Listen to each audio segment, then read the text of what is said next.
À toutes et à tous. C'est avec une grande joie et un grand enthousiasme que je vous accueille aujourd'hui pour cette première conférence de cette semaine dédiée au syndrome des ovaires polykystiques et à la fertilité. Donc cette conférence, mais aussi toutes celles qui vont suivre, sont des occasions uniques d'échanger des connaissances, de partager des expériences, mais aussi d'explorer des méthodes thérapeutiques afin d'améliorer notre quotidien. Le SOPK, c'est un syndrome qui peut avoir un impact significatif sur la vie des femmes, comme la plupart d'entre vous le savent. Et c'est en vous réunissant cette semaine avec ces experts que j'espère avoir l'occasion d'accroître votre compréhension de la maladie, mais aussi de trouver des moyens d'améliorer les diagnostics, les traitements et le soutien offert aux femmes qui en sont atteintes. Donc, je remercie également Caroline qui est là ce soir, pour sa participation à cette semaine de conférence et pour son intervention sur le thème comprendre et reprendre en main son SOPK. Donc, merci à toutes et à tous sincèrement d'avoir répondu présente et présent à cet événement. Donc, je vous rappelle que la conférence est enregistrée. Elle sera disponible en replay par la suite. Un lien vous sera envoyé, une chaîne YouTube sera créée. Donc, si vous ne souhaitez pas apparaître, il suffira juste de couper votre caméra ainsi que votre micro. Le chat est ouvert, donc n'hésitez pas à écrire toutes vos questions. On essaiera d'y répondre au fur et à mesure de la conférence ou à la fin en fonction des questions et du sujet sur lequel on est sur le moment. Donc voilà, je vous souhaite une belle et enrichissante conférence à toutes et à tous. Donc bonjour Caroline, tu es Bonjour. accompagnante SOPK et fertilité. Donc, est-ce que déjà, tu peux nous en dire plus sur la façon dont tu accompagnes les femmes qui souffrent de SOPK et la raison pour laquelle tu as choisi ce métier? Merci aussi pour ton invitation, avant toute chose. Et donc, oui, moi, je suis accompagnante SOPK et fertilité. Donc, j'accompagne les femmes à gérer, à bien comprendre. Déjà, souvent, on commence par là, le SOPK. C'est des accompagnements individuels. Et on va comme ça regarder ensemble déjà au niveau du diagnostic, si elles ont des questions qui sont restées en suspens. Je les aide à faire un peu le tri, à réorganiser un peu leur pensée pour pouvoir aller discuter avec le médecin, le gynécologue souvent, le ou la gynécologue qui a posé le diagnostic, parce que souvent, en fait, on se rend compte qu'il y a beaucoup de questions qui sont restées en suspens. Moi, je ne suis pas du tout profession de santé, je suis vraiment, je viens en complément. Je suis formée à tout ce qui est observation du cycle et je m'appuie beaucoup là-dessus pour redonner un peu du sens à tout ça, redonner aussi un peu aux femmes le sentiment au moins de bien comprendre ce qui se passe. Je ne dis pas qu'on fait de l'observation du cycle avec belle ovulation tous les mois et tout, mais c'est aussi un super outil pour comprendre un peu mieux ce qui se passe dans le corps. Et je m'appuie beaucoup aussi sur tout ce qui est phytothérapie, micronutrition. Pour essayer qu'elles aient quand même apporté du mieux-être. Je suis profondément anti-régime, je le dis aussi dès le début, parce que c'est vraiment central dans mon approche. Et je pense qu'on aura l'occasion après d'en reparler. Et j'ai choisi ce métier donc, parce que j'ai le SOPK et que c'est mon propre parcours et mon errance de plusieurs années qui m'ont guidée vers ça, parce que je me suis beaucoup documentée. J'ai commencé par... alors, mon podcast, c'est venu bien après d'ailleurs, mais je me suis beaucoup documentée parce que je voulais un enfant. Pour moi, tout est parti du moment où on a voulu avoir un enfant avec mon compagnon, même si ça faisait 10 ans, 15 ans que je posais des questions sur mon cycle, que je posais des questions à mon gynéco sur pourquoi j'avais pas mes règles, etc. Parcours, je pense, très classique d'une femme qui a le SOPK. Et donc, à une époque, il y a pas loin de 10 ans, où il n'y avait vraiment pas d'infos sur le SOPK en français. Après, moi, je parle anglais, donc j'ai eu la chance de pouvoir aller creuser beaucoup de choses qui étaient écrites en anglais et de comprendre petit à petit, de démêler la pelote comme ça pour comprendre. J'ai aussi rencontré, alors moi, le problème que j'ai rencontré, c'est que comme je dépasse un certain poids que la communauté médicale ne juge pas acceptable, je n'avais pas droit au traitement de PMA. Même pour du clomide, ça a été extrêmement long d'avoir trouvé une gynéco finalement. À un moment, j'en ai pris, mais ça a été extrêmement long. Donc, j'ai aussi dû chercher à côté, qu'est-ce que je pouvais faire moi, de moi-même, comment je pouvais aussi mieux me défendre, entre guillemets, argumenter mon cas. Et je me suis énormément documentée. Et puis, je finis par vous dire, mais toutes ces connaissances, c'est fou parce qu'on n'en parle pas. Il faut se remettre encore une fois dans un contexte d'il y a quelques années, parce qu'aujourd'hui, il y a quand même un petit peu d'activité autour du SOPK, mais il y a 7-8 ans, au tout début, il n'y avait vraiment rien. Et je me disais, un jour, il faudra que je partage tout ce que je sais. Et puis, de fil en aiguille, j'en ai fait un métier un peu sur mesure finalement. J'ai commencé par un podcast qui s'appelle La mécanique des cycles, qui était ma première manière de communiquer avec le compte Instagram. Et puis, de fil en aiguille, je me suis dit, pourquoi pas essayer d'accompagner encore au plus près les femmes qui le souhaitent. Voilà. Super, et un très beau parcours. Merci pour toutes les femmes que tu accompagnes et que tu vas encore accompagner. C'est vrai que beaucoup d'entre nous découvrent ce syndrome suite à des essais bébés qui sont malheureusement infructueux. Ça a été mon cas aussi. Est-ce que tu peux nous rappeler ce que signifie le SOPK exactement, comment ça fonctionne et pourquoi ça provoque de l'infertilité? Ouais. Alors, le SOPK, c'est un déséquilibre hormonal, un dérèglement hormonal qui survient, dont les causes sont aujourd'hui mal identifiées. On parle un peu de génétique, on parle un peu d'épigénétique, donc tout ce qui va faire que certains gènes se développent plus et pas d'autres. On parle beaucoup de l'environnement qui s'est quand même détérioré, de la pollution, des perturbateurs endocriniens, voilà, mais sans qu'on sache vraiment pourquoi, mais en tout cas, il y a ce dérèglement qui s'opère et qui va faire notamment pour avoir...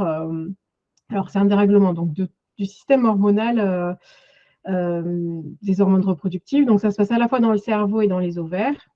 Et ce qui va ressortir souvent en premier, les symptômes physiques qui vont mettre la puce à l'oreille pour les femmes, ça va être donc un excès d'hormones mâles qui va faire qu'on va avoir des symptômes type pilosité excessive et mal placée, entre guillemets, parce qu'elle correspond plus à la pilosité masculine. Donc, on va avoir de la barbe, de la moustache, des poils sur le ventre, sur la poitrine, voilà, à des endroits qui sont normalement dits masculins. Ça peut être un premier symptôme. Et on va avoir tout ce qui est lié aux troubles sur les androgènes, pardon, on va aussi avoir chute de cheveux, l'acné, voilà, des symptômes comme ça. Et l'autre trouble qui met un peu la puce à l'oreille, c'est le dérèglement justement hormonal qui induit un dérèglement du cycle. Donc, on va avoir des règles un peu qui vont, qui viennent, pas du tout de régularité. Il y a des femmes qui n'ont jamais leurs règles, il y a des femmes qui saignent de temps en temps beaucoup, puis pas du tout, puis un petit peu. Des cycles comme ça, déréglés à différents niveaux.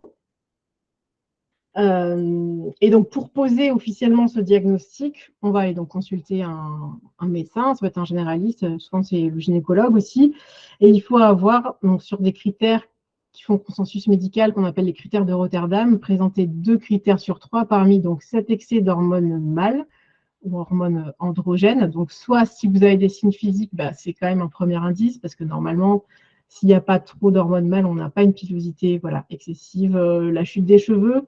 L'acné, c'est un peu plus ambigu déjà, parce qu'on n'a pas forcément de l'acné uniquement à cause de ça. Mais donc, androgènes élevés. Ou alors on ne les voit pas du tout physiquement, il n'y a pas de symptômes, mais on fait une prise de sang et on se rend compte à la prise de sang aussi que ces hormones mâles, elles sont élevées. Quand je parle des hormones mâles, souvent c'est la testostérone, qu'on connaît en principe au moins 2 noms. Ça peut être aussi l'androstendione, la DHEA, qui sont d'autres hormones mâles qui vont être trop élevées. On va avoir donc pour diagnostiquer une notion autour des troubles du cycle menstruel. Donc, est-ce que mes règles sont comme ça un peu espacées? Est-ce que je n'ai pas mes règles, etc. Et on va avoir 3e critère, ces fameux ovaires polykystiques qu'on va voir quand on fait une échographie, où on voit vraiment l'ovaire à l'écho qui est avec plein de petits ronds pour celles qui ont déjà vu leurs échographies, pour celles qui en ont. Sachant qu'il faut avoir, pour être diagnostiqué, 2 de ces 3 critères. Enfin, 2 de ces 3 critères, en tout cas, suffisants. Donc, il y a aussi des femmes qui ont le syndrome des ovaires polykystiques sans avoir d'ovaires polykystiques visibles sur une échographie, parce qu'elles ont des androgènes élevés, des troubles du cycle. On ne voit pas forcément l'ovaire polykystique, mais on a quand même le syndrome des ovaires polykystiques. Je te remercie. Ça répond un peu à la question. Si, mais ça a englobé, ça expliquait encore plus et c'est très bien pour les femmes qui sont là et pour qui c'était encore un peu flou, ces symptômes, etc. Et Mais je peut-être te juste, remercie. pardon, peut-être un petit. Mais c'est vrai que du coup, je finis juste sur mon truc des ovaires polykystiques, parce que c'est vrai que c'est un Vas-y. syndrome qui est mal nommé aujourd'hui, parce que aussi ça induit cette notion de kyste, alors qu'en fait, on ne parle pas du tout de kyste au sens du kyste ovarien, mais on parle de follicules. C'est ça en fait qu'on voit sur les ovaires, les petits ronds. Des follicules qui n'ont pas terminé leur maturation, en fait, donc des follicules qui n'ont pas ovulé, si on dit ça de manière très schématisée. Et donc, en fait, on devrait parler en fait de syndrome des ovaires polyfolliculaires ou multifolliculaires plus que de polykystiques. Oui, Voilà. exactement. Merci pour ta précision. Et je te remercie aussi de parler des éléments du diagnostic, puisque on peut avoir quelques raccourcis qui peuvent être faits par les spécialistes, notamment sur le poids, qui peut être un des effets secondaires du Mm. SOPK. Moi-même, j'ai été un peu victime de cette fausse croyance où en fait j'ai plutôt un sous-poids et pourtant je souffre bien d'un syndrome des ovaires polykystiques assez sévère avec peu de règles naturelles. Donc voilà, c'est bien ce que tu as dit qui forme le Oui, diagnostic et non pas des croyances sur énormément de choses, dont le poids. Voilà, je voulais ajouter tout ça à aussi. fait. Euh, il existe donc différents types de SOPK, notamment qui a été créé notamment par certains naturopathes. Est-ce que tu peux nous réexpliquer les types? En quoi l'accompagnement est-ce qu'il peut peut-être différer selon le type de SOPK et les étapes d'accompagnement pour prendre en charge ces différents types de SOPK? Oui. Alors, ouais, les types, c'est important quand même de l'avoir en tête, les types de SOPK. Si on parle bien de insulino-résistant, Exactement. surrénalien, etc. Oui, C'est une approche naturopathique. exactement. Donc, il faut quand même l'avoir en tête parce que moi, par exemple, j'ai des clientes qui, en fait, ils pensent qu'elles vont aborder cet aspect-là avec leur médecin, alors que les médecins ne fonctionnent pas du tout sous ce prisme-là, en fait. Donc, c'est vraiment quelque chose qui est plus de l'approche naturopathique. C'est une naturopathe qui s'appelle Lara Briden qui a écrit un super bouquin qui s'appelle Period Repair Manual, qui n'est pas traduit à mon grand désespoir, mais qui est un bouquin sur les règles et le cycle en général qui est très bien. Et, et alors, il y a 4 types de SOPK. Enfin, elle propose en tout cas 4 types de SOPK. Et ce qu'on oublie un peu aussi, j'avais fait un post il n'y a pas très longtemps sur mon compte Insta sur ça, donc c'est assez facile à retrouver, mais c'est qu'il y a un cheminement de réflexion pour savoir justement où se situer dans le type. Donc en fait, on commence par se demander si on a de l'insulino-résistance. Donc ça, du coup, j'en ai pas parlé dans la définition, mais c'est souvent avec le SOPK, on va avoir, mais pas toujours, une problématique d'insulino-résistance. On estime à 50-70%, c'est pas très précis, hein, à peu près le nombre de femmes qui ont le SOPK, qui ont une insulino-résistance. Donc ça, c'est un premier type. Si on a de l'insulino-résistance, on part du principe que le SOPK est insulino-résistant. Si ce n'est pas insulino-résistant, donc on regarde si c'est un SOPK qu'elle qualifie de post-pilule, c'est-à-dire un SOPK temporaire qui surviendrait parce qu'on vient d'arrêter la pilule et on a des symptômes qui ressemblent au SOPK. Donc on a peut-être une poussée d'acné, des poils, les règles ne reviennent pas et tout. Donc ça, c'est quelque chose de très borné dans le temps. Moi, c'est un peu la partie des 4 types que j'aime le moins, parce que finalement, pour moi, le SOPK, c'est quand même une vraie maladie, un vrai syndrome. Et finalement, il casait au milieu des notions d'arrêt de pilule, qui sont assez courants aussi, finalement, quand les femmes arrêtent la pilule. Et le qualifier de SOPK, moi, ça m'a toujours un peu gênée, parce qu'il faut bien se dire, voilà, si ça dure, on va dire on peut bien se donner 6 mois, hein, parce que le corps, quand les femmes ont pris la pilule longtemps et tout, des fois, il faut que le corps il ait le temps quand même. Jusqu'à 6 mois, si c'est vraiment en arrêt de pilule, en fait, il faut attendre. On ne peut pas dire j'ai le SOPK, j'ai pas le SOPK. Et finalement, c'est pas forcément. Je ne sais pas si c'est une bonne chose, voilà, de l'avoir catégorisé comme tel. Ça, c'est plus mon avis. Alors, admettons, on n'est pas en post-pilule, on continue.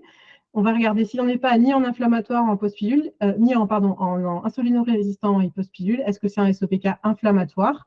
Donc là, on va être plus sur un SOPK qui serait associé avec des gros symptômes d'inflammation, soit au niveau digestif. Est-ce que la digestion ne se fait pas bien? Ça peut être les douleurs articulaires, les migraines.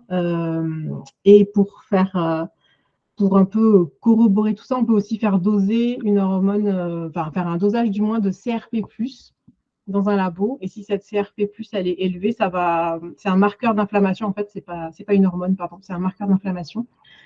Ça permettra d'avoir aussi une idée. Donc, peut-être un SOPK inflammatoire. Et si ce n'est pas les trois premiers, c'est un SOPK surrénalien. Et ça va se voir notamment au niveau de sang, si on a fait doser des hormones surrénaliennes, notamment la DHEA.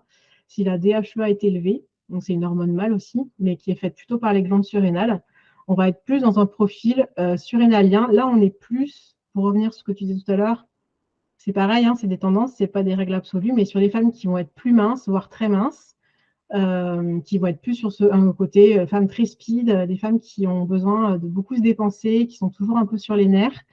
Et ce n'est pas la majorité, c'est plutôt, on estime 10% à peu près du SOPK. Maintenant qu'on a dit ça, quand même, et souvent ça sème un peu le trouble aussi, c'est que c'est difficile pour certaines femmes de se retrouver dans une catégorie malgré tout, parce que on peut avoir de l'insulinorésistance et une DHEA aussi élevée. Ça, c'est possible. Toutes les configurations, en fait, il faut se dire que sont possibles. Il y a beaucoup d'hormones qui rentrent en jeu dans le SOPK. Il y a beaucoup de symptômes possibles et il y a un peu toutes les facettes qui sont possibles aussi. Donc, si au final, s'identifier à un type, si ça vous aide à peut-être avoir une piste pour travailler, pour chercher, par quoi commencer, c'est bien. Si juste vous avez l'impression que ça vous rapporte plus de confusion, moi je dis c'est pas grave de ne pas pouvoir s'affirmer, tu vois, absolument dans un type de SOPK non plus. Exactement. Oui, c'est important de dire que, attention, c'est pas une case à cocher dans quelle case je me situe, inflammatoire, insulino-résistant. On peut avoir plusieurs, un peu de chaque, si on n'a vraiment pas de chance, un peu des trois. Voilà, c'est important de le dire parce que moi aussi, j'ai souvent des retours de certaines femmes quand je peux parler du type qui se disent mais mince, je me retrouve dans deux. En fait, malheureusement, ils peuvent se cumuler, ça peut se lier. Les hormones, c'est quelque chose qui est assez complexe. Donc, voilà. Et puis, c'est évolutif aussi. Donc, en fait, plus l'âge avance, plus tu changes aussi un peu. Tu as des hormones qui vont baisser, d'autres qui vont se dérégler. Enfin, malheureusement, j'ai envie de dire, mais comme c'est assez évolutif, c'est jamais figé. C'est pas quelque chose de figé non plus, quoi. Oui, voilà, exactement. Et donc, on va revenir à échanger sur les symptômes.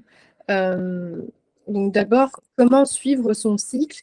Quelle est ta méthode d'observation du cycle globalement? Alors, moi, je pars toujours. Bon, on part quand même du principe qu'il y a un minimum de cycles. Si on est dans le cas où il n'y a pas de règles du tout et que ça fait des années qu'il n'y a pas de règles, effectivement, ça n'a pas grand intérêt dans un premier temps d'essayer d'observer quelque chose parce qu'on ne va pas voir grand-chose. C'est intéressant pour des femmes, il y en a quand même pas mal qui ont des cycles qui sont là mais qui sont irréguliers.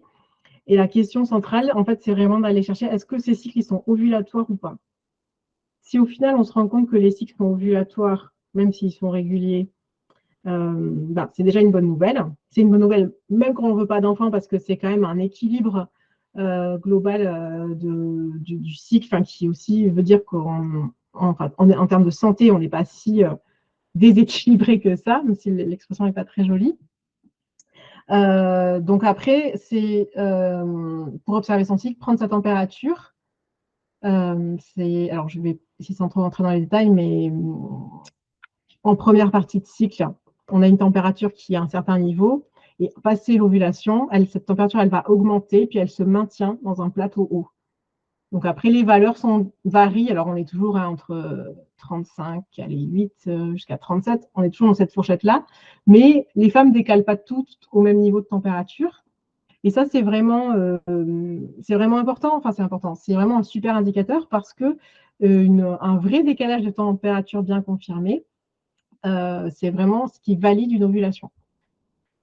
Donc, c'est quelque chose à savoir. Après, quand on ovule 4-5 fois par an, si on le fait, il faut être patiente parce que ça peut prendre du temps pour arriver à observer. Et puis, comme c'est intéressant d'avoir le recul de plusieurs cycles pour pouvoir s'observer, pour du moins être sûr que c'est un décalage de température qui est correct, c'est pas évident. Et ce qui est intéressant, c'est de combiner ce qu'on appelle les méthodes symptothermiques aussi, où on prend la température et on regarde les symptômes, d'aller observer aussi au niveau de la glaire cervicale. Alors la glaire cervicale, c'est un mucus en fait qui est fait par le col de l'utérus en période de fertilité potentielle. Et le potentiel est important, surtout avec le SOPK. Parce qu'en fait, dans un cycle où tout se passe bien, un cycle d'une femme qui n'a pas le SOPK, on va avoir une seule phase de glaire cervicale qui va vraiment signer la phase de fertilité. Et là où le décalage de température se produit en fait plutôt après l'ovulation, quand on est dans un projet pour le couple bébé, ben, c'est important de savoir observer sa glaire cervicale parce que c'est là que la fertilité se produit. Donc, c'est quand on voit la glaire cervicale qu'il faut avoir des rapports, en fait, quand on est en tout cas dans un projet de conception. Mais avec le SOPK, c'est qu'en fait, comme nos hormones travaillent un peu dans tous les sens, et notamment ce sont les œstrogènes qui font faire la glaire cervicale, qu'on va avoir pas mal de variations d'œstrogènes avec le SOPK sur un cycle qui va en fait s'étirer un peu dans le temps. Et ben, on va pouvoir voir souvent plusieurs phases de glaire cervicale ou un peu de glaire cervicale et puis rien, et puis un jour oui ou un jour sur deux. Alors là, c'est pareil, hein, tu as un peu tous les profils selon les femmes. Donc, c'est un jeu de patience, en fait, parce que c'est aussi la répétition qui permet d'identifier des fois une montée de glaire cervicale pas terrible, de la bonne montée de glaire cervicale, sachant que plus une glaire cervicale va être abondante, plus elle va être étirable, liquide, un peu, on parle des fois de la glaire blanc d'œuf, je ne sais pas si ça parlera aux personnes qui écoutent, enfin, consistance de blanc d'œuf cru, c'est vraiment ça qui est le plus évocateur d'une ovulation possible. D'accord. C'est Ouais. intéressant et c'est Ouais. important de rappeler que c'est une combinaison de symptômes qu'il faut observer et pas des épiphénomènes voilà, pour nous aider dans notre cycle. Une autre question, là, plutôt sur le symptôme des douleurs. Est-ce qu'il y a des choses qui peuvent, que ce soit en médecine douce, peut-être en observation de son corps, en compréhension, des choses qui peuvent aider dans ces douleurs pelviennes qui arrivent souvent avec le SOPK?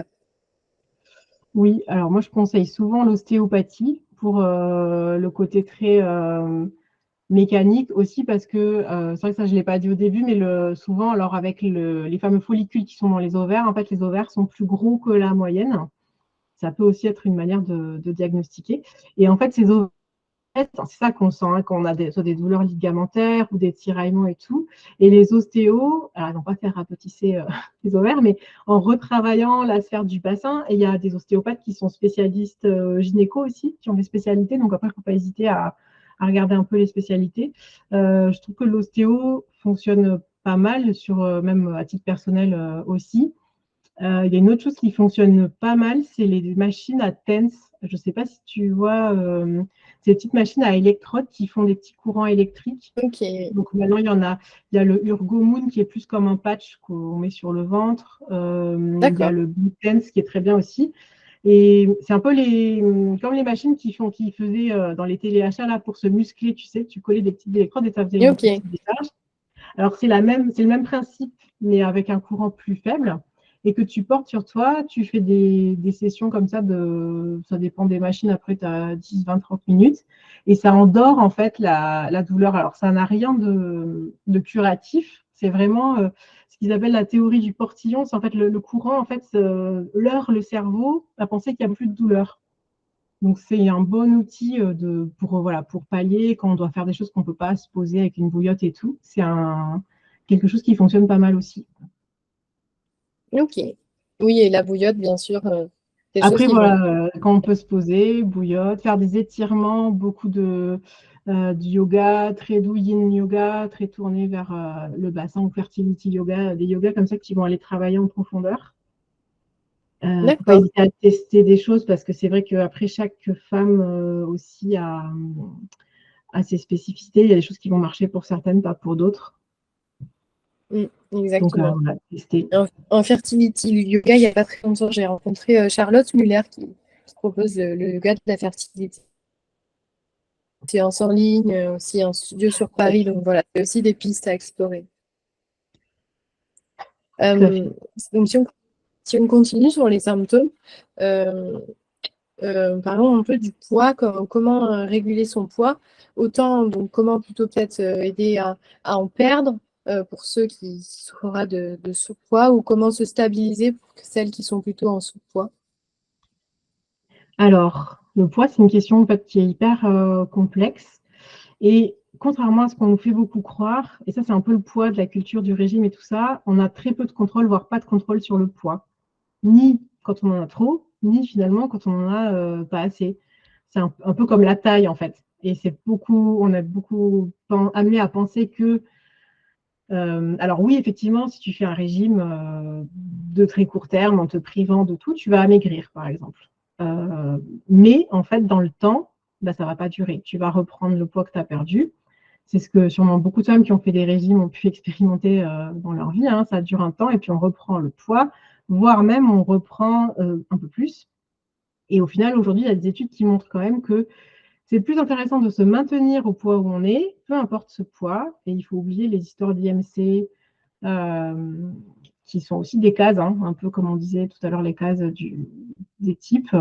L'IMC, sont aussi enfin, des cases. En plus, l'IMC, ça n'a même pas été pensé pour définir un argument. C'était pas du tout pensé pour faire des critères de santé. En fait, c'était un outil statistique.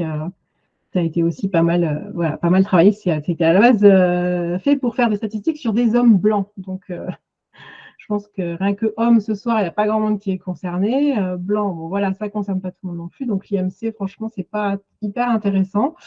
Ce qui est intéressant, c'est pour ça que moi j'ai vraiment l'approche maintenant anti-régime parce que euh, dans un sens et dans l'autre en fait. C'est-à-dire que les femmes qui sont ce qu'on appelle en sous-poids, et j'ai quelques clients comme ça aussi, j'ai pas l'impression qu'elles ont beaucoup plus de prise sur ça que les femmes en surpoids, tu vois.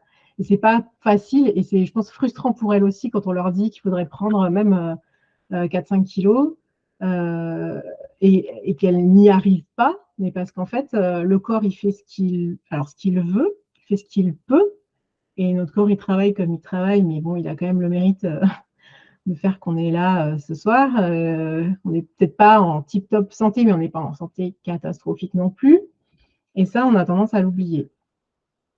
Donc moi, je n'ai pas de conseils prise ou perte de poids parce que je ne travaille vraiment pas comme ça. Après, il y a vraiment une question autour de l'alimentation, sur la qualité, etc.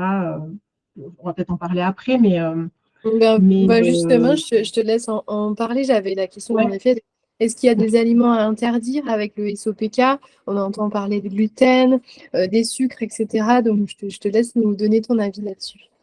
Alors, bon, sans surprise, hein, vu ce que je viens de dire, interdit a priori, mauvaise idée parce que vous allez créer de la frustration. Et là, pour le coup, tout le monde fonctionne à peu près comme ça.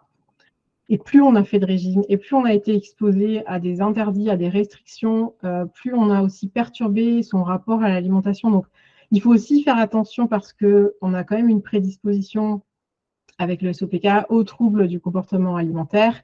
Et là, il ne faut pas hésiter à demander de l'aide, à être suivi par des professionnels, psychologues, médecins ou autres qui sont spécialisés là-dedans parce que c'est vraiment important d'avoir un œil là-dessus. Mais au-delà des personnes qui ont des TCA, il y a vraiment, c'est difficile aujourd'hui en tant que femme d'avoir une relation normale à la nourriture parce que d'une manière ou d'une autre, on a été impacté par la notion que la minceur, c'était vraiment l'idéal à poursuivre. Et encore que quand les femmes sont trop minces, on va peut-être leur dire aussi que quand même, là, il faudrait remettre un petit peu de forme par-ci, par-là. Enfin, bon. Et il y a comme ça cet amalgame voilà, entre ce qui est de l'ordre de la croyance, de la grossophobie, des trucs qui sont imposés aux femmes, qui n'ont rien à voir avec les recommandations de santé, du fait qu'on peut être en santé, enfin la santé c'est en plus c'est multiparamètres, et que donc voilà, on peut, en tout cas s'interdire des choses pour reprendre sur ce que tu disais, ça ne fonctionne pas. Ça fonctionne un temps, mais après tu vas manger 2 fois plus que ce que tu aurais mangé, donc au final on va dire c'est pareil. Il y a une vraie question autour du sucre, parce qu'il y a cette question de la résistance à l'insuline, que du coup, je ne pense pas avoir trop défini, mais en fait, qui est en prédisposition avec le SOPK, en fait, à fabriquer de plus en plus d'insuline parce que le corps, en fait, assimile de moins en moins bien la famille des glucides, donc c'est les sucres, aussi bien les sucres dits rapides que les sucres plus lents. Donc, on va être entre les féculents et puis les choses qui sont faites à base de sucre blanc, les bonbons, les confiseries, etc. Cela dit, même quand on est dans un cas de résistance à l'insuline, eh bien, ça reste la même chose, c'est-à-dire que tu peux, sur le papier, c'est très simple de dire à une personne qui a de la résistance à l'insuline, bon, bah, les gâteaux, les pâtes et le pain, c'est fini, ciao, on n'en mange plus. Et alors, effectivement, peut-être qu'en premier temps, tu vas le faire parce que tu es motivé et tout, donc ça va durer le temps que ça dure. tes variables santé qu'on regarde dans tes analyses, elles vont s'améliorer ou pas, hein, parce que c'est beau aussi, on a des surprises comme ça, mais peut-être ta glycémie globalement va être meilleure et tout, mais comme ça va durer un temps, enfin la restriction totale, l'élimination totale, en fait, ça marche pas sur le long terme.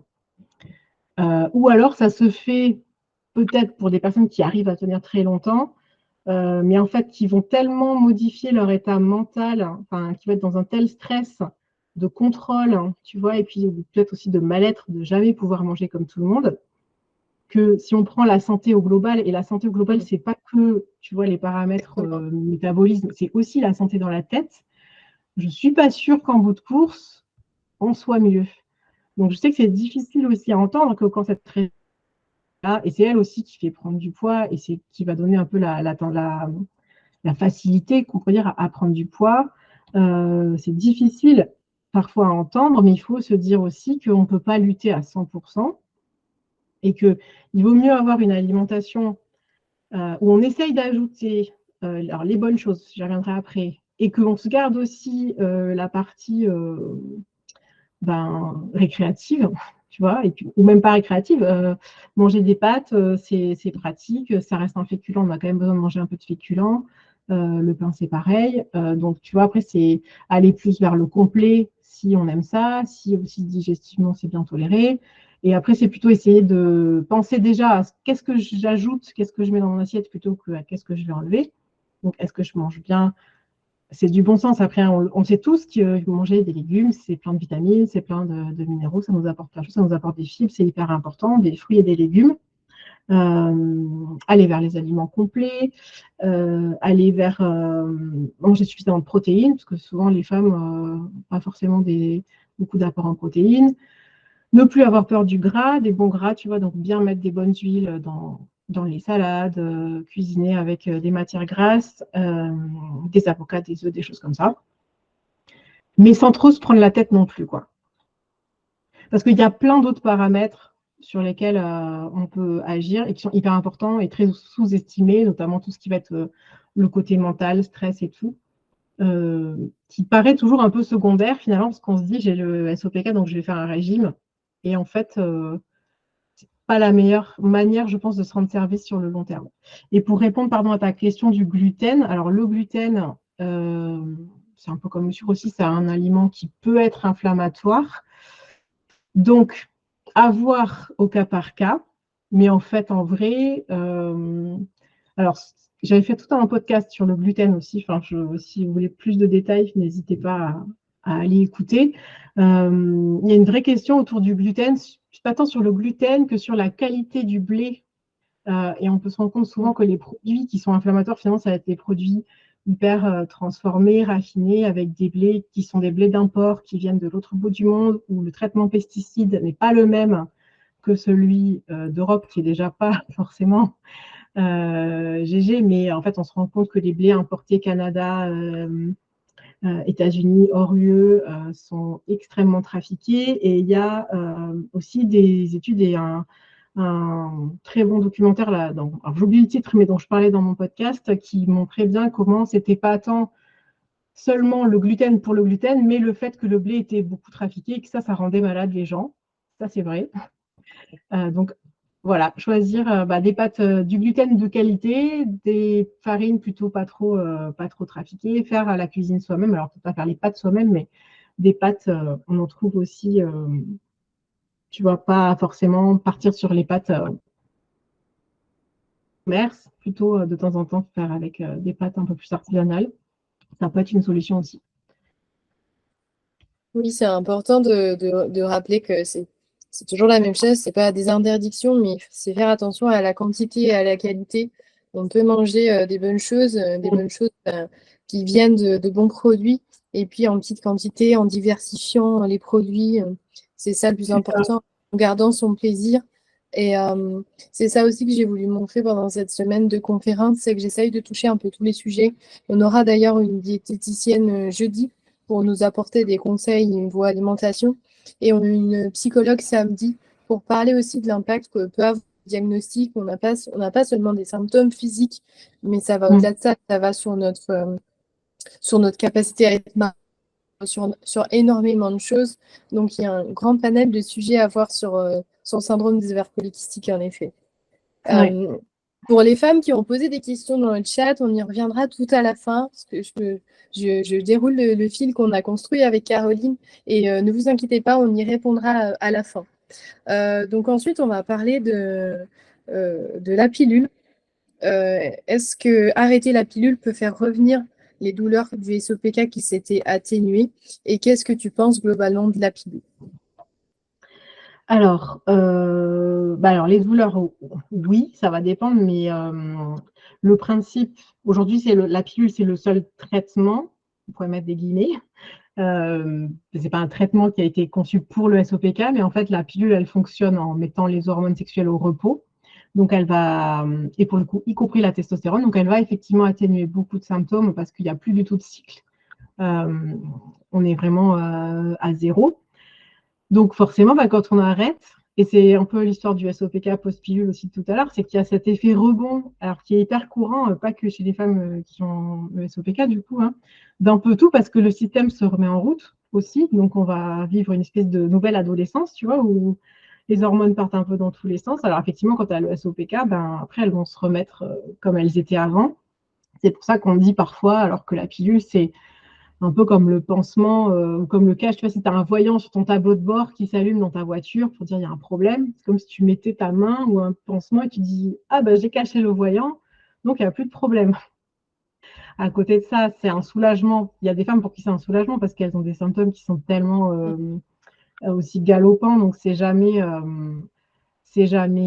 Enfin, quand j'en parle, moi je suis plutôt pas pour la pilule dans le sens où il y a pour moi trop de choses autour de la pilule qui sont pas bien faites. Je vais revenir après, mais c'est pas une accusation quand les femmes prennent la pilule. C'est pas le but, c'est pas de shamer celles qui prennent la pilule en disant bouh, c'est pas bien et tout ça. Après la pilule, au-delà de la question du SOPK, aujourd'hui on sait que le problème, c'est que sur la prise de long terme, finalement on a peu de recul. Il y a un super livre qui s'appelle J'arrête la pilule de Sabrina de Busca qui est vraiment très très bien écrit sur le sujet. Il y a beaucoup d'effets secondaires, c'est-à-dire qu'on nous prescrit aussi beaucoup la pilule comme une solution miracle où il n'y aura pas de problème. En réalité, il y a plein d'effets secondaires de la pilule qui sont aussi des symptômes du SOPK. Donc, tu peux avoir, avec ta pilule, tu peux avoir de l'acné, tu peux perdre tes cheveux, tu peux prendre du poids, perdre du poids, tout. C'est pareil, hein, on voit selon les femmes des réactions très différentes. Il y a une étude qui est sortie encore il n'y a pas longtemps, et ça pourtant on le sait déjà, hein, que la pilule en fait augmente les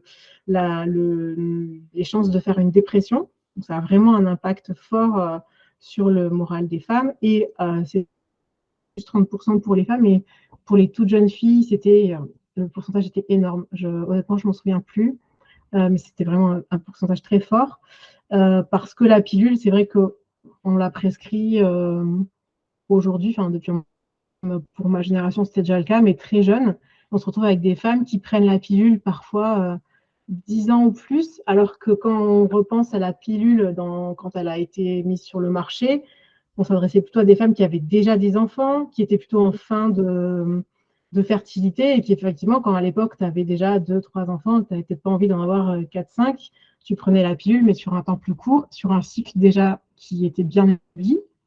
Rien à voir finalement avec ce qu'on fait aujourd'hui, c'est-à-dire dès que les jeunes filles elles ont des troubles du cycle, on leur file la pilule pour l'acné, pour tout un tas de trucs, sans trop se poser de questions. Et ça, à mon sens, c'est beaucoup plus problématique. Ça a été démontré dans les études aussi que ça altère sur les très jeunes filles la capacité à choisir le bon partenaire sexuel. C'est quand même assez fou de te dire que ça modifie tellement ton cerveau que tu ne vas pas forcément faire en pilule. Donc après, c'est vraiment un choix qui est propre à chacune aussi, hein. Ça reste que les choix de contraception sont pas, même quand on parle de contraception, parce qu'à la base, c'est quand même ça, la pilule, nous, les choix de contraception sont quand même pas, il n'y a pas de choix de contraception parfait, en tout cas aujourd'hui, je pense. Donc voilà, c'est vraiment plein de paramètres pour chacune à prendre en compte, mais je pense qu'on n'est pas assez informé, ça c'est sûr. Par contre, en cabinet, des potentiels effets secondaires et les risques de cancer aussi, les maladies cardiovasculaires. Hein, c'est Oui. pas, une solution miraculeuse non plus, en fait. Oui, mais justement, Lou, dans le chat, nous écrit impossibilité pour ma part de prendre la pilule à cause des risques cardiovasculaires. Malheureusement, oui, c'est un des effets secondaires. Ouais, Euh, euh, je sais que moi, récemment, moi, malheureusement, j'ai un SOPK couplé avec une endométriose. Donc, récemment, on m'a plutôt proposé le stérilet. Donc, à voir aussi si ça peut être une éventualité, à quel point ça peut calmer certains symptômes qui sont difficiles des fois naturellement à apaiser, au moins pour certaines périodes. c'est Voilà. ça. Oui, oui, parce qu'après, on peut pas. Et il y a beaucoup d'intox, je trouve aussi aujourd'hui, sur le côté très nature finalement. On vend un peu du rêve aux femmes en disant vous allez arriver à atténuer naturellement tous vos symptômes. Je l'ai vu encore il y a 2, 3 jours. C'est un e-book ou un programme, je ne sais plus, vaincre son SOPK. Alors, c'est pas que la guerre est déjà perdue, mais tu vois, enfin, je trouve que c'est un peu mensonger aussi de dire vaincre son SOPK. Le SOPK, il est là et des fois c'est plus fort, des fois c'est moins fort. Finalement, les symptômes, ils fluctuent aussi un peu en dépit de ce que tu peux faire. Et il faut l'avoir en tête aussi, tu vois. Il y a des choses qu'on peut faire, mais on ne peut pas tout faire, tout résoudre, ni naturellement, ni probablement avec une pilule, en fait. Oui, exactement. Ouais, d'ailleurs, sur les symptômes, on n'a pas évoqué, il y a aussi l'hirsutisme, qui est un des Oui. symptômes les plus handicapants, surtout physiquement pour les femmes. Comment toi, tu conseilles de le traiter? Tu as des conseils à donner là-dessus? Oui, alors c'est pareil, l'hirsutisme, mais je le dis aussi pour prévention, si on vous dit qu'avec telle méthode naturelle, vous allez traiter votre hirsutisme, pour moi, c'est un gros red flag parce que la pilosité, en fait, une fois que les bulbes pileux sont là et que ton corps les a fait, à part les méthodes, hein, et là, c'est avec les dermatos, c'est les méthodes laser, et encore, ça dépend. Il y a le laser, il y a l'épilation électrique. Je ne suis pas du tout une spécialiste du sujet, hein. Bien discuter avec un dermato de comment on peut aller faire du local en fait hein, pour virer les bulbes pileux. Ça reste de loin la meilleure solution. Après, moi, dès que je fais des posts ou des contenus sur l'hirsutisme, si je dis que je fais que l'épilation électrique, bon, je pense que c'est quand même le consensus, c'est que l'épilation électrique, c'est alors le plus peut-être coûteux, douloureux, mais ce qui marche le mieux. Mais tu auras toujours quelqu'un pour venir commenter dessous que pour elle, ça n'a pas fonctionné. Parce qu'il y a toujours une part effectivement, on ne sait pas. Je pense que les dermatologues ne vendent pas du rêve non plus là-dessus. Mais bon, ça peut être quand même. Il faut se dire que c'est pas définitif, c'est du long terme. Après, des fois, ça repousse. Mais que ça peut acheter quand même une certaine tranquillité. Il y a des femmes, si tu leur enlèves déjà 50% de leur pilosité, je pense qu'elles sont contentes, même s'il en reste et tout. On peut après, avec certaines plantes, mais sur la pilosité, tu vois, ça ne va pas non plus être miraculeux. Tu as toutes les plantes anti-androgènes, la bardane, la prêle, le saut-palmetto, des plantes comme ça, qu'on peut venir proposer en complément. Moi, je suis toujours très précautionneuse là-dessus. Après, effectivement, sur ce côté-là, la pilule va fonctionner parce que en ayant moins de testostérone, il y aura moins de pilosité, mais c'est pareil, à l'arrêt, ça va revenir, c'est temporaire. Mais c'est un vrai problème parce que effectivement, on a peu de solutions, de vraies solutions en fait. Surtout que l'épilation, c'est cher, donc ça reste quelque chose qui n'est pas accessible à tout le monde. Après, c'est vrai qu'il y a toujours il y a une part, je pense aussi, d'acceptation. Alors, c'est très compliqué parce que c'est un peu comme le poids, hein, les poils finalement. C'est aussi aller contre l'image fabriquée de la femme parfaite qu'on nous a vendue, qui est aussi, bien sûr, toute lisse. Il n'y a pas un poil, il n'y a pas un pli. Et, mais travailler, tu vois, l'image de son corps sans se dire je me trouve géniale avec mes poils, mais tu vois, d'accepter, mon corps à moi, il est comme ça. Et peut-être essayer de passer, tu vois, de se dire à un moment donné, est-ce que tu vas passer ta vie fixée sur tes poils à les épiler dans ta salle de bain, ou est-ce que tu essayes un peu de passer à autre chose. Mais c'est très compliqué, je ne dis pas du tout que c'est simple. Mais je pense qu'il y a une partie de travail aussi qui se fait sur l'image de soi qui est importante. Mm, exactement, oui. Oui. Euh, euh, Ensuite, on va passer au cours de la vie, au cours des étapes qu'on peut traverser, notamment après un accouchement. Est-ce qu'on peut remarquer des évolutions ce SOPK? Alors oui, mais dans tous les sens. C'est-à-dire qu'effectivement, la grossesse, c'est un tel changement hormonal que ça rebat les cartes. Alors, pour certaines, non, ça sera pareil. Il y en a qui vont retrouver des cycles après, mieux. Il y en a pour qui ce sera pire. J'ai pas trop de données en tête, tu vois, de type statistique ou quoi, mais on sait que la grossesse, ça rebat les cartes. Mais il faut pas, voilà, il y a des, moi j'ai entendu des fois des femmes à qui on a dit, les médecins disent après la grossesse, vous aurez plus de SOPK. Bon, ça c'est pas vrai, par exemple, mais après on peut pas savoir. D'accord, oui, c'est plutôt ce que j'ai entendu aussi. Il n'y a pas vraiment d'études dessus. Je sais qu'il y a un gynécologue spécialisé dans le SOPK récemment qui a parlé aussi du pic de fertilité du SOPK plutôt entre 30 et 35 ans, puisqu'il explique qu'en général, les femmes qui ne souffrent pas de SOPK ont plutôt une baisse de la fertilité. Mais pour le SOPK, ça ralentit le nombre de follicules. C'est plutôt Oui, positif oui, sur ça ce côté. c'est vrai, ouais. Même vers les 40, enfin les femmes en tout cas qui ont la SOPK, dans les bonnes nouvelles, pas beaucoup, elles ont une fertilité qui est préservée ouais, du fait qu'il y ait moins d'ovulation. C'est pour ça qu'on fait, pour celles qui ont fait de la PMA, si vous avez fait des taux d'AMH, alors des fois même si elle est trop élevée, et même c'est un problème pour les traitements, mais c'est un marqueur de la réserve ovarienne qui dit qu'il y a plutôt une bonne réserve ovarienne. Il n'y a pas des études contradictoires, mais il y a quand même plutôt pas une qualité ovocytaire pire chez les SOPK que chez les autres, sachant qu'il y a un problème de qualité ovocytaire globale au niveau de la population qui diminue, ça on le sait, mais les femmes qui ont la SOPK ne sont pas forcément plus impactées que les autres. Effectivement, oui, les femmes qui ont la SOPK, elles ont les enfants plus tard. Alors, aussi parce que forcément, il y a moins de cycles et qu'il y a les traitements aussi quand on part en PMA et tout, donc ça recule le moment du premier enfant. Mais les femmes, en fait, au final, il y avait des études qui ont montré qu'elles avaient des enfants plus tard, mais pas beaucoup moins en nombre d'enfants total sur une population que les femmes qui n'avaient pas d'SOPK. Mais c'est plus tard, par contre. D'accord, j'avais fait une Mm. étude. D'ailleurs, il y a quelques temps sur ma page où j'avais demandé aux femmes si tout le parcours PMA qu'elles avaient traversé et leurs grossesses qui ont pu être difficiles pour certaines avaient quand même baissé le nombre d'enfants qu'elles désiraient.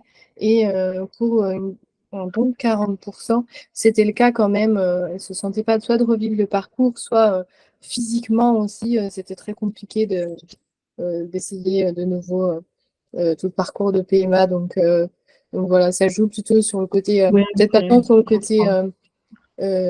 sur le côté on pourrait en faire encore, mais c'est plutôt sur le côté on n'a plus envie de revivre ça.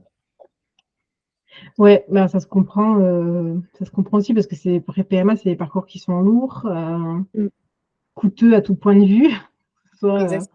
mentalement, économiquement, etc. Ouais, mais après, je sais pas, je pense que l'étude que j'avais en tête, c'était plus une étude pas forcément spécifique sur les femmes en parcours pour le coup. Femmes SOPK, mais enfants, tu vois, conçus naturellement et avec des parcours médicaux. C'était exclusivement parcours PMA. Du coup, on va répondre à une des questions qui a été posée dans le chat, en continuant dans les étapes de la vie. Comment ça se passe pour les personnes atteintes du SOPK lors de la ménopause? Ouais, alors, c'est une bonne question. Forcément, tout ce qui est lié au cycle va se calmer, sachant que la ménopause n'est pas répertoriée comme plus douce pour les femmes qui ont SOPK que pour les autres. Donc après, la ménopause, pareil, on va être vécue très différemment selon les femmes, avec de peu de symptômes à beaucoup de symptômes, mais on ne va pas passer entre les gouttes parce qu'on avait un SOPK, des cycles bof-bof. Par contre, il y aura vraiment une attention à avoir sur tout le côté métabolique, pour toutes celles qui ont la résistance à l'insuline ou qui pourraient en déclarer une parce que ça vient aussi plus sur le tard, entre guillemets, enfin, passé 40 ans, etc. Pensez voilà, avoir un suivi, ne serait-ce qu'une prise de sang en général, mais avec une glycémie de temps en temps pour voir où en est le taux de sucre dans le sang.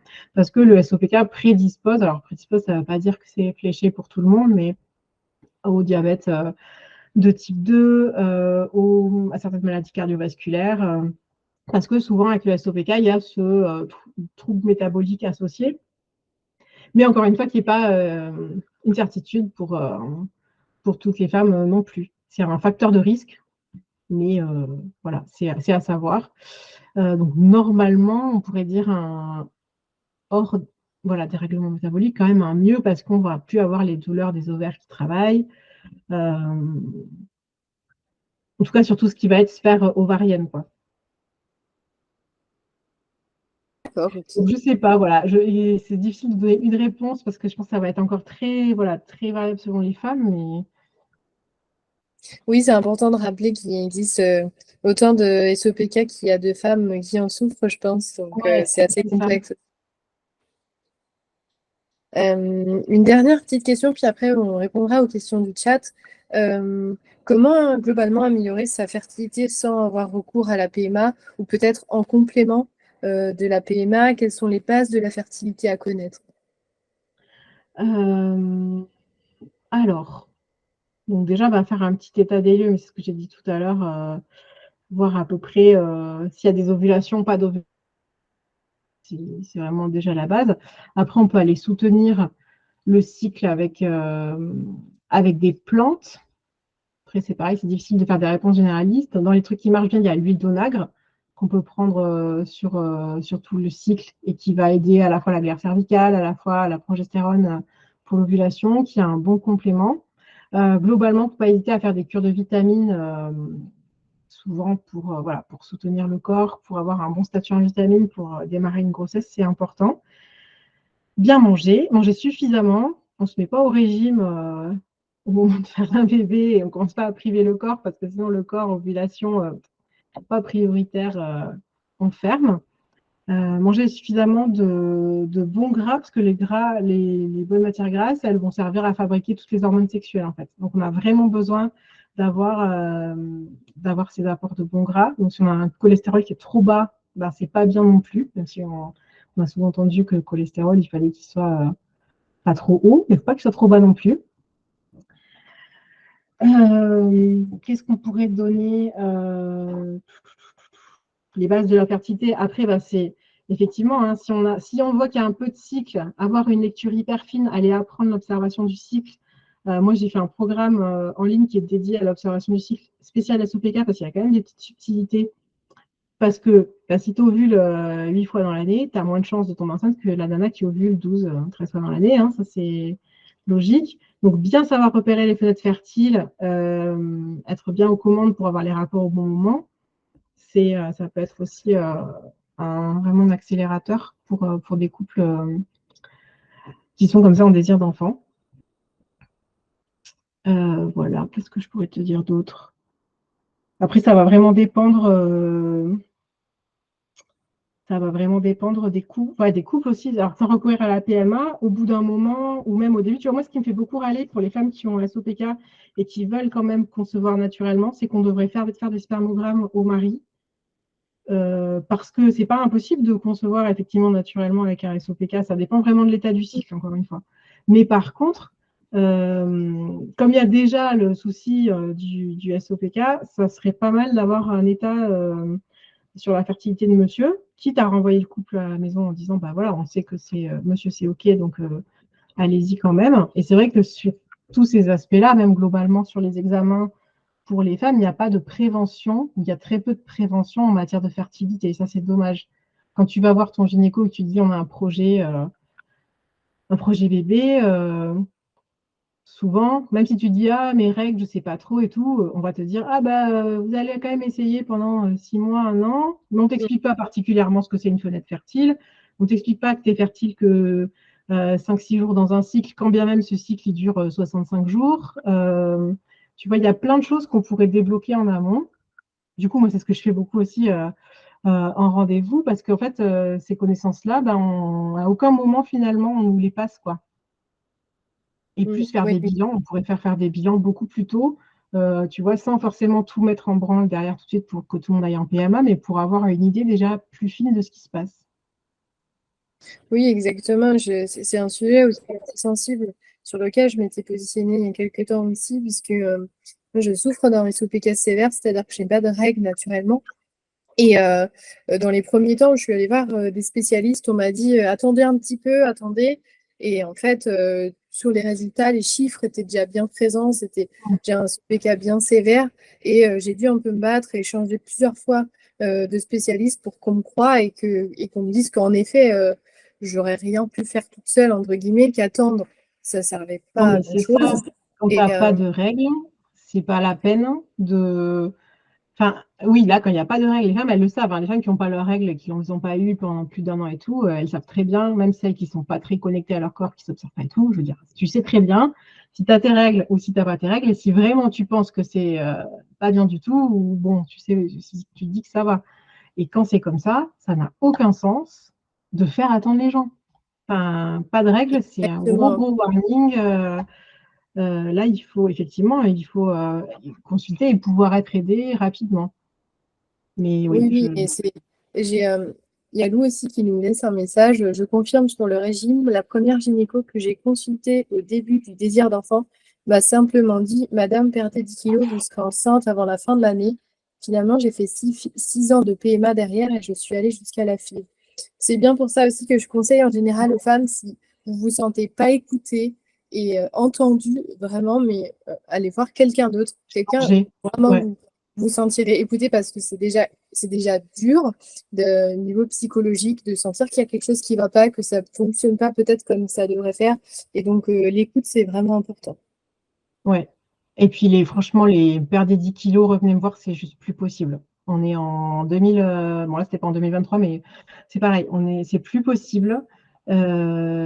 Aujourd'hui, dans l'état actuel des connaissances, des études sur le poids, sur la fertilité, etc., franchement, oui, fuyez, changez. Je sais que c'est compliqué parce qu'il y a des gens qui sont des déserts médicaux, il y a des gens, et puis un nouveau rendez-vous, c'est 6 mois après. Mais bon, de toute façon, là, quand on vous dit perdez 10 kilos, revenez, vous serez enceinte avant la fin de l'année, non. Enfin, ces gens-là, ils ont des boules de cristal, quoi. Enfin, voir, c'est pire si tu fais vraiment ça, tu t'affames et puis au final, tu as perdu trop de poids. Non, non, ça, c'est pas possible. Je suis désolée, mais non. Exactement. Donc, on va passer à la dernière question. Il y a un peu une question de Marjorie. Est-ce qu'une femme atteinte du SOPK peut ne pas ovuler du tout? Oui, bah oui, on est dans le dur, hein, mais c'est une grande caractéristique du SOPK parce que c'est un trouble de l'ovulation, mais qui va jusqu'à 0 ovulation. C'est assez facile pour le coup de le voir parce que là, on va être dans le cas où il n'y a pas de règle, il n'y a aucun saignement. Alors, ce qui peut être plus traître, c'est que parfois on saigne, mais en fait, on saigne, mais on n'ovule pas. Donc, ça, c'est possible aussi. Et s'il y a 0 règle, 0 saignement, il n'y a pas d'ovulation. Merci pour ta réponse. Je pense qu'on a fait le tour des questions. S'il y a encore des femmes qui souhaitent écrire des questions, je vous laisse encore quelques minutes. Et Caroline, je te remercie encore une fois pour ton intervention. Pour terminer, peut-être tu aurais quelques conseils. Excuse-moi. Non, tu disais juste avec plaisir. Pardon, vas-y. Pas de souci. Est-ce que tu aurais des derniers conseils à donner aux femmes présentes et aussi celles qui vont nous regarder en replay? Oui, moi je dirais, c'est ce que je commence toujours par faire avec les clients, c'est déjà être bien sûr que le diagnostic il a été bien posé, c'est-à-dire pas posé par un échographiste qui faisait une écho pour autre chose, qui a vu 3 follicules sur un ovaire et qui a dit c'est un ovaire polykystique. C'est un diagnostic, donc comme je l'avais dit au début, avec la prise de sang, les troubles du cycle, etc. Ne pas hésiter quand vous êtes en rendez-vous à creuser, à poser des questions. Quand il y a quelque chose qui n'est pas clair pour vous, vous le demandez, vous faites répéter, c'est leur job. Ils sont pressés, ils sont sous pression, mais quand c'est votre tour, c'est votre tour.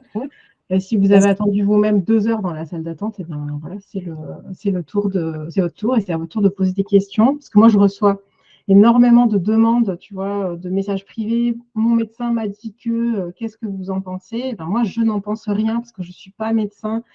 Et je leur dis toujours, ça, c'est des questions, mais il ne faut pas hésiter même à rappeler, à envoyer des mails. Maintenant, il y a des médecins qui ont des adresses mail aussi. Je sais que c'est pénible, je sais que c'est fastidieux, mais ils sont vraiment là pour vous répondre. Fuir le régime, ça je pense qu'on aura compris aussi ce conseil que je pourrais donner. Trouver les bonnes personnes pour vous accompagner si vous en avez besoin. Et effectivement, ça va des fois un peu au-delà du médical parce que pour tout ce qui va être soutien mental, voilà, il va y avoir tout le côté, si on a des douleurs, est-ce que c'est un ostéo, est-ce que c'est un bon cours de yoga, enfin voilà, c'est des choses aussi qu'on peut mettre en place, mais ça va être très sur mesure pour chacune. Et il n'y a pas de remède miracle, je dirais. Il faut aussi accepter que c'est, voilà, le SOPK, ça fait partie de la personne qu'on est, comme il y a des gens qui sont myopes, diabétiques, qui ont des antécédents familiaux de cancer, enfin, des choses, voilà. Chacun a son lot. Et c'est vraiment, par contre, quelque chose à prendre alors, au sérieux, mais il ne faut pas que ça vous bouffe la vie, je dirais. Oui, Tu bien vois, moi, sûr. j'aime pas quand il y en a qui disent on est une femme SOPK. Pardon, j'ai pas entendu du coup. Excuse-moi, j'avais parlé en oui, ça doit être dans un coin de notre tête, essayer d'adapter quelques petites habitudes de nos vies, mais ça ne doit pas prendre toute la place. Ouais, Après, il faut exactement. comprendre que quand on est en PMA, ça prend beaucoup de place quand même. Oui, oui, oui. Alors, bien sûr, le côté désir d'enfant, enfin, après, je l'ai vécu aussi, enfin, quand l'enfant arrive, tout, c'est extrêmement compliqué. Alors là, il ne faut pas hésiter, psychologue ou euh, suivi aussi de soutien, groupe de parole et tout, pour décharger, parce qu'on ne se sent pas toujours compris. Dans l'entourage, c'est pas forcément évident selon Oui. les configurations. Donc, pas hésiter, ouais, aussi pour cet aspect-là. Alors, on a eu deux petites questions, et puis après, je pense qu'on s'arrêtera là pour ce soir. Une question de Margot. Peut-on avoir des cycles réguliers mais ne pas ovuler? Alors non, non, en vrai non. C'est ce que je disais tout à l'heure. On peut saigner régulier, ce qui nous ferait penser qu'on a des cycles réguliers. Et c'est assez courant en fait avec le SOPK, ce qu'on appelle un saignement de privation en fait, qui est dû à la variation des oestrogènes. Mais en fait, alors quand ça se produit, voilà, régulièrement, tous les 30-35 jours, on va se dire je saigne, donc tout est OK. Et donc, c'est vraiment l'intérêt dans ces cas-là d'aller s'observer pour voir s'il y a une ovulation. Parce que, en fait, non, en vrai, un cycle régulier, c'est forcément un cycle ovulatoire, en fait. Je ne Ok. sais pas si c'est... Ouais, c'est clair. Oui, oui, c'est clair. Ouais. Oui, oui. Des saignements qui arrivent de manière pas récurrente, mais au contraire Ouais. occasionnelle. Là, on peut se poser la question, est-ce que c'est pas des règles de privation, mais si c'est vraiment de manière très régulière, il y a peu de risques qu'on n'ait pas ovulé. Euh, alors non, enfin, ça, justement, si tu peux saigner régulièrement, mais en fait, tu ne peux pas te baser sur ton saignement, ce serait plus dit comme ça, c'est peut-être plus clair. Tu ne peux pas te baser sur tes saignements, en tout cas, pour déterminer si tu as ovulé pour cent. Oui, ok. Voilà, je ne sais pas si c'est plus clair comme ça. Oui, oui. Ensuite, Oui, il y a juste un message qui dit voir des sages-femmes pour le suivi gynécologique. Alors oui, oui, 2000 fois oui. Pour tout ce qui est suivi courant, en plus, après, juste pour les routines et tout ça, les examens de routine, oui, à penser aux sages-femmes. Elles ne sont pas forcément hyper expertes du SOPK, mais elles sont beaucoup plus douces et ouvertes à toutes les questions sur le consentement aussi que les gynécos. Donc, ça peut être une bonne piste. ensuite, on a Justine, SEPK diagnostiqué en 2021. Depuis environ un an, les cycles sont réguliers. Est-il possible qu'à l'échographie, on ne retrouve plus les nombreux follicules et que le diagnostic soit réévalué? Oui, tout à fait. Ce serait intéressant de savoir s'il y a une raison. Il n'y a pas forcément de raison, mais c'est possible, hein, je pense, oui, oui. Si les cycles sont réguliers. Après, il n'y aura pas forcément zéro follicule, mais il y en aura peut-être moins. C'est très variable, en fait, le statut en, en follicule sur les ovaires. Si on faisait les échos, tu vois, plusieurs fois dans un même cycle, sur une phase, tu vois, un peu rapprochée, sur la même femme, tu ne verrais pas toujours le même nombre de follicules, en fait. Mm. Et je pense que globalement, ça peut être bien avec un syndrome des ovaires polykystiques de faire des échographies, peut-être pas tous les ans, mais de manière assez régulière, suivre un peu ce qui se passe au niveau de notre corps. Je pense que ça peut être quelque chose qui est quand même intéressant. Avoir un gynécologue peut-être un peu plus pointu sur le sujet. On a une dernière question, donc on va prendre la dernière question de Katia et puis ensuite on va devoir s'arrêter là. Mais pour les femmes qui sont présentes, si vous avez d'autres questions, n'hésitez pas sur les prochaines conférences. On aura d'autres experts et notamment sur la PMA, on recevra mercredi une biologiste. Donc n'hésitez pas à revenir si vous avez des questions un peu plus poussées sur le côté PMA en lui-même. Je vais poser quand même la question de Katia avant qu'on s'arrête là. Katia nous dit bonsoir. Après 5 FIV, SOPK et OATS, les gynécologues ne savent pas quel facteur changer. Du coup, on attend un don d'embryon. On nous propose Matrice Lab. Est-ce que ça peut aider? Là, c'est vraiment hors de mon... très honnêtement, c'est Voilà, hors... surtout si tu as une biologiste ouais, mercredi, je pense que ma réponse ne servira pas à grand-chose. voilà, je pense Moi, que j'ai Katia entendu peut-être. effectivement que Matrice Lab, c'était bien, mais honnêtement, je ne suis pas compétente et je pense que si tu as une biologiste, c'est la biologiste qui répondra à cette question. Et je pense que ce Voilà, sera donc mieux. Katia, si Désolée. vous pouvez revenir mercredi, ça sera avec plaisir. Sinon, on y répondra et, euh, et ça sera dans le replay dans tous les cas. Merci encore à toutes et à tous pour votre participation. Donc Marjorie, je réponds à ta question. Où peut-on retrouver les enregistrements si on ne peut pas assister à une conférence en soir? Tous les enregistrements seront disponibles en replay que je mettrai sur une chaîne YouTube qui seront disponibles quelques jours après la fin de la conférence en fonction de ma disponibilité. Je ne sais pas encore quand est-ce que je pourrai les mettre, mais ça sera maximum fin de semaine prochaine qui seront disponibles. Ça sera diffusé sur Instagram, Facebook et ainsi que par mail là où vous êtes inscrite. Merci à Caroline pour cette conférence qui était très riche et très intéressante sur Merci la à toi. compréhension sur notre SOPK. J'espère que cette conférence vous aura toutes aidées et informées. Et, euh, et je vous retrouve donc très bientôt, dès demain soir, donc pour une conférence sur mieux comprendre et mieux accompagner son SOPK au naturel. Donc on aura Eva, qui est une patiente experte et qui a créé aussi une entreprise de compléments alimentaires spécialisée dans les erreurs polykystiques. Et on aura aussi Pauline, qui est une ostéopathe qui s'est spécialisée en gynécologie. Donc comme vous parlez, Caroline, ce sera la suite logique. Donc, on aura le côté plutôt ostéopathie. On pourra aussi lui poser des questions sur tout l'aspect douleur. Donc, encore merci à toutes et une très belle soirée. Merci et puis bonne semaine de conférence et merci d'avoir organisé tout ça pour nous. Merci beaucoup, Caroline. Bonne soirée. Bonne soirée.